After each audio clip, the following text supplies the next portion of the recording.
Saudações, pessoal, bem-vindos ao canal. O Inter voltou a vencer no Beira-Rio, bateu o Juventude por 1-0. Vamos direto ao que interessa, campo na tela. Esse foi o time do Inter que começou contra o Juventude. Vamos para a análise do jogo aqui nesse canal. Eu peço para que você se inscreva aqui embaixo e vá deixando desde já o seu like no vídeo, porque é muito importante, tá certo? Conto com a colaboração de vocês. Esse é o Inter que iniciou o jogo, a defesa com o Heitor, Bruno Mendes, o Cuesta e o Paulo Vitor de novo na esquerda, o Lindoso iniciando à frente dos zagueiros, Edenilson por dentro junto com o Tyson, Caio Vidal e Patrick pelos lados, Thiago Galhardo à frente. Thiago Galhardo é um capítulo à parte que eu quero tocar desde já. Muda o mapinha aqui do lado, o Inter não jogou nesse modelo que eu desenhei aqui, tá? Eu desenhei só para facilitar a explicação. O que eu tô colocando aqui? O Inter no primeiro tempo foi um Inter que tentou puxar o Thiago Galhardo para fora da área para atrair o zagueiro do Juventude, ou o Vitor Mendes ou o Rafael Forster. O Inter queria que o Galhardo, voltando para buscar esse jogo, ele atraísse um dos zagueiros e a partir dessa atração, a partir desse tirar de um dos zagueiros da área, ou desse sair de um dos zagueiros da área, o Caio Vidal ou o Patrick, os dois caras que eu botei ali, um em cada lado, um em cada bico da área, que eles pudessem fazer diagonais e a partir daí aproveitar o espaço vazio deixado pelo Thiago Galhardo. Isso não funcionou. E não funcionou por alguns motivos, e um dos motivos eu estou colocando aqui do lado, é o posicionamento médio do Inter. Esse mapinha aqui do SofaScore é o posicionamento médio do Inter do primeiro tempo. Observe Caio Vidal, é o número 47. Ele tá lá atrás, ele tá atrás do próprio Thiago Galhardo. Então pensa, se a ideia do Inter era puxar o Galhardo da área para que Caio Vidal pudesse fazer infiltração junto com o Patrick, e o Patrick até fez vez que outra, embora tenha jogado mal mais uma vez, e no mapa isso não se observa, o mapa mostra o contrário, a gente automaticamente conclui que isso não funcionou.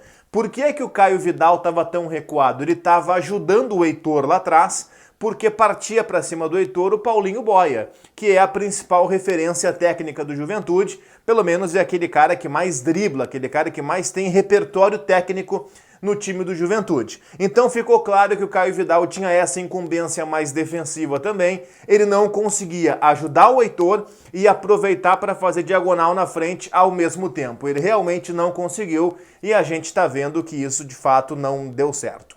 Tanto é que no intervalo, e eu já volto para cá e entro no segundo tempo com o gol do Inter, a partir do intervalo o Inter se modifica.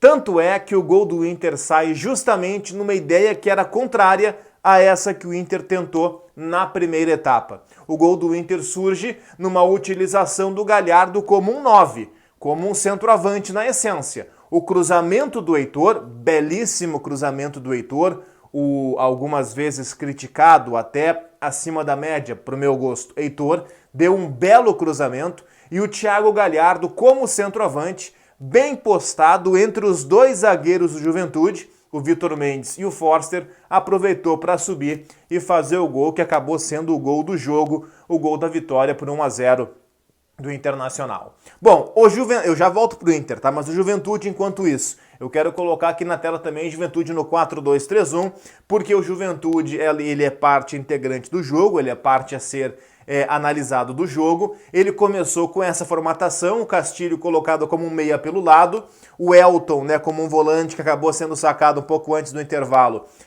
e a partir dessa mudança o Castilho voltou para ele ser o volante também, abriu assim com o Elton e o Matheus Jesus, Castilho de um lado, Paulinho Boia do outro, Wesley por dentro, Matheus Peixoto na frente. Quando sai o Elton, o Marquinhos Santos, que é o técnico do Juventude, ele opta por colocar o Marcos Vinícius Sorriso como um ponta e puxa o Castilho para dentro. Castilho que inclusive depois acaba expulso. Aliás, o que toma de cartão o Castilho é realmente uma enormidade. Então foram algumas trocas, algumas modificações que o próprio Juventude foi fazendo ao longo do jogo. Números da partida também do aplicativo SofaScore. O Inter foi melhor do que o Juventude, o Inter finalizou mais que o Juventude, o Inter foi mais perigoso que o Juventude, o Inter perdeu gols e o Inter parou no Marcelo Carné. O Palácios, por exemplo, entrou bem no jogo. O Tyson, embora não tenha marcado, ele fez um bom jogo, parou no Carné pelo menos 2 oportunidades. Foi um jogo que o Inter podia ter matado mais cedo. O jogo foi até o final com o Juventude buscando empate, mesmo com um jogador a menos. O Inter podia ter matado, podia ter feito 2-0, por exemplo, bem antes no jogo e acabou não conseguindo fazer. Por que importa o jogo para o Inter? Primeiro, o Inter volta vencendo o Beira-Rio, tira um peso gigantesco de cima dos ombros. Foram 8 jogos sem vencer no Beira-Rio. A última vitória, inclusive, havia sido contra o próprio Juventude no Campeonato Gaúcho. 8 jogos depois, de novo contra o Juventude, o Inter volta a vencer no seu estádio. E outra, gente, para fechar e não menos importante, são 3 jogos do Inter sem sofrer gols. Para uma defesa que há bem pouco tempo era uma das mais vazadas do Campeonato Brasileiro, já é uma evolução. Não foi vazado no Grenal, não foi vazado contra o Olímpia e não foi vazado contra o Juventude também, embora o gol do Forster seja um gol bastante esquisito, seria um gol olímpico, o Forster se meteu porque ele quis. Para mim, pelo menos, não tem uma imagem conclusiva que mostre o braço do Forster antes da bola entrar. Que ele toca com o braço, não tem dúvida. A questão é, se ele bate com o braço depois da bola já ter entrado, aí seria gol. Para mim é um lance inconclusivo. De todo modo, isso não apaga nada do que eu falei até aqui. O Inter foi melhor do que o Juventude, o Inter parou no goleiro do Juventude e também na sua própria falta de eficiência na hora de concluir as jogadas que ele, Inter, criou. Foi uma atuação ok do Inter, o Inter volta a vencer no Beira-Rio e isso gera tranquilidade para o jogo da volta da Libertadores e também para a sequência do Campeonato Brasileiro.